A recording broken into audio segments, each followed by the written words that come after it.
You're just about ready to enter the meeting, go in front of the group, or get on stage, and you have that feeling, you know the one, the butterflies. They're in there at war with each other, and you're ready to run. What do? Let's talk about it.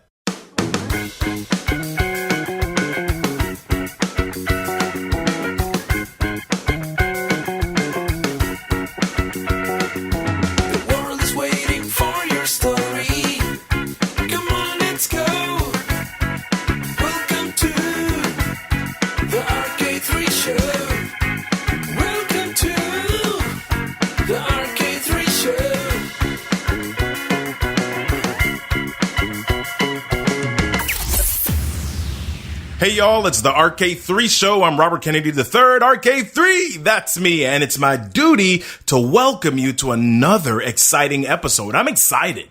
I know you can't tell, but I'm freaking out here a little bit about this episode. Just a little bit, because this episode is about nervousness. Nerves, the stuff you feel before you go on stage, the stuff that feels a little good, but a lot scary, the stuff you know you need to push past, but you hate it. Every time, nerves. Yes, you remember those moments, right?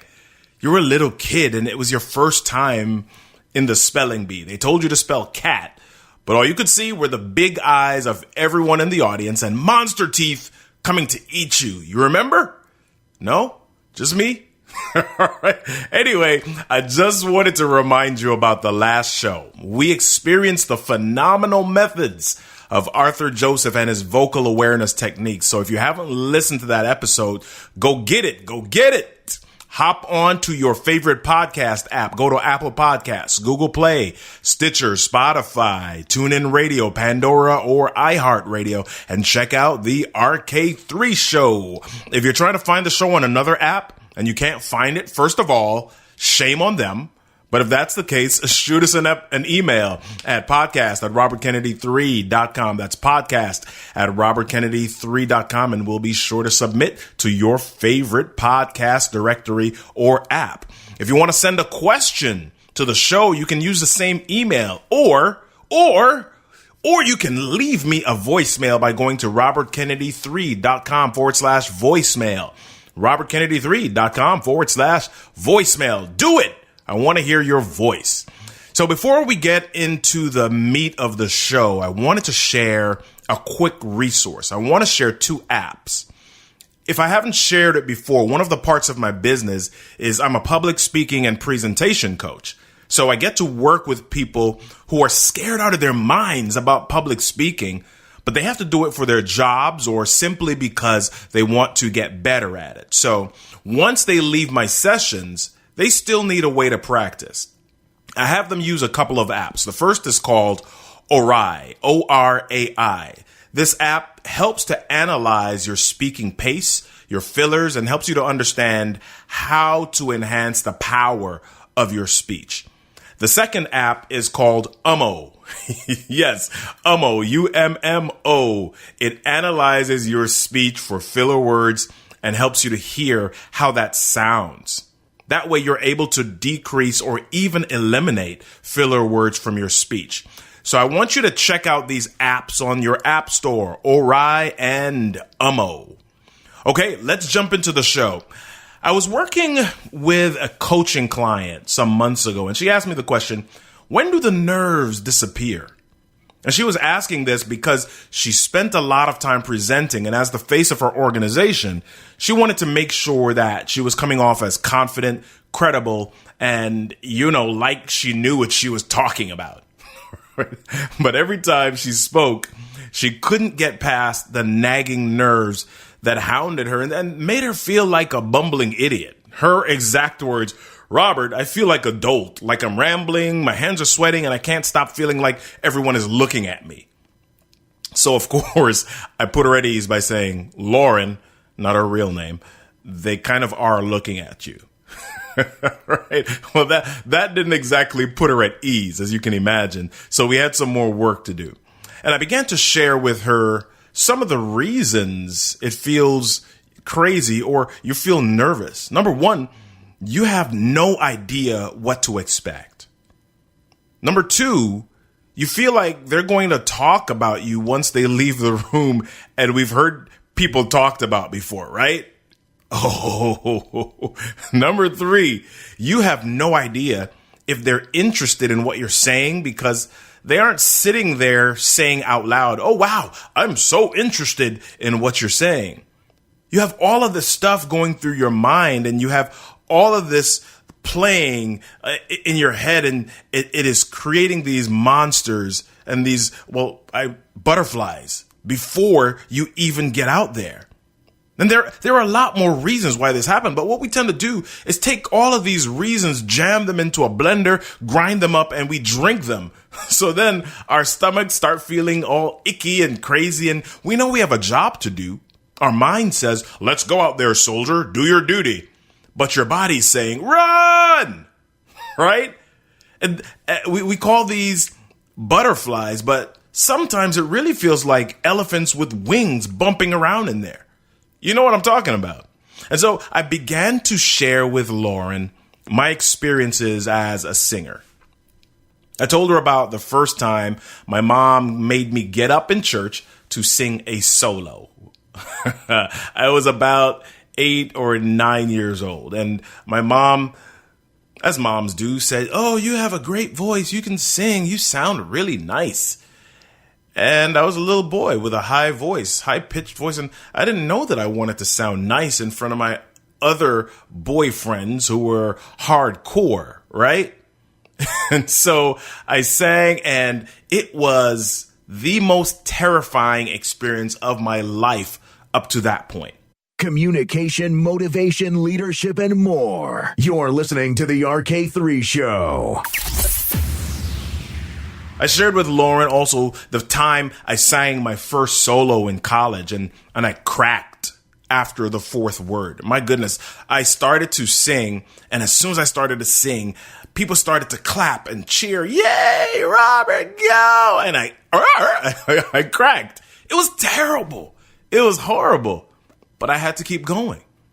I also told her about the time I was singing a song and I forgot all the words. Literally all of the words. We were actually singing for a wedding. It was with a group, and it came to my part of the song, and I just drew a blank, and I stood there looking. I couldn't even hum. I couldn't do anything. And they were singing the backgrounds, and they just kept going, but I missed all of the words. I forgot them. Right? Now, none of this made her feel better. But then I said something which made her turn her head a bit and say, I said, Lauren, nerves are a part of the journey, but my job here isn't to help you get rid of the butterflies. My job is to help you get them to fly in formation. Wow. She starts to think and she's, wow, flying formation. I like that. So how do we do that? Yeah. How do we do that? That's what we want to share today. And we've already begun the process. You see, we've created a visual that you can use every time. I want you to close your eyes and imagine this group of butterflies flying chaotically around. And then one by one, or a few at a time, they begin to organize and go in the same direction. If you don't like butterflies, imagine something else, like little remote control Hot Wheels cars slowly coming together, like in the Cars movie, and rolling in the same direction. Think about that for a moment. And then visualize your audience. They're energized and they're ready for you. They're anticipating the gift that you're about to share with them. It ain't a party until you get there. Now let's look at some physical things that you can do to combat those nerves. I'm going to give you 4. The first one is this. Go drink some water. Yeah, go drink some water. Okay, not ice cold water. You want it to be just cold enough to be refreshing. And some will say you shouldn't drink cold liquids before you sing or you speak because it will constrict your vocal cords. However, by the time the water passes your lips, through your mouth, and down to your vocal folds, it'll be warm enough. It won't cause you to go into hypothermic shock, I promise. When you drink this water, it'll start to refresh your body and it'll calm those nerves down just a bit. It'll help those butterflies, like rain falling on them. They'll start to organize and move. The second thing you can do, number 2, take 3 deep breaths. Breathe slowly and deeply. In and then out. In and then out. And deep breath in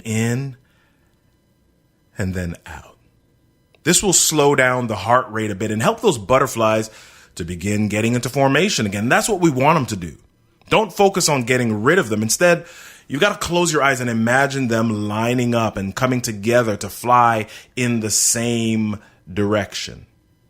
The third thing is finding a mirror, and I do this with some of my after-school speaking club students. Find a mirror and stretch your facial muscles, right? This has 2 purposes. First of all, it allows you to relax the muscles in and around your face. The tighter these are, the easier it is to actually feel the stress, okay? If you've got tight muscles, you can feel your face just absorbing the stress. So you want to loosen them up by massaging your cheeks and the muscles in your upper neck area. You want to open your mouth as wide as you can. Then push your lips as far forward as you can. Imagine making an exaggerated ooh or ah sound. The second reason you want to do this in front of a mirror is, well, frankly, it looks a little ridiculous. So you'll make yourself smile because you'll look a little funny. And you want this. You want to have fun. You want to poke some fun at yourself. You want to laugh.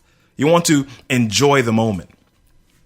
The fourth thing is do something physical. Now, I may be a little bit odd, but I shadow box for a few minutes before I go on stage or even in to lead a meeting. What it does is it increases my blood flow. And yes, it changes my state of mind. And I walk in with this champion mentality. I walk in with an air of confidence because I'm still amped from my recent championship bout. Okay, whatever it is that you've got to do, if you can handle jumping jacks, if you can handle doing a brisk walk, if you can handle jumping up and down. One of the things that Tony Robbins does before he goes out on stage, every time he's got a conference, he's got a trampoline backstage and he jumps up and down on that trampoline to change his physiology before he walks out on stage, because now he's walking in with an air of confidence. And that is going to do wonders for how your audience receives you and how they perceive you. Now, I could spend more time giving you tips on how to deal with this, but what I'm going to do is share some resources or articles in the show notes. I want you to do well. I want you to be successful at storytelling, public speaking, leading others. I want you to change the world with your story, and the world is waiting for it. It needs you. And it not only needs you, it's waiting for the top-notch rock star confident you. She's in there. He's in there. You can do this. Now, how can I help you?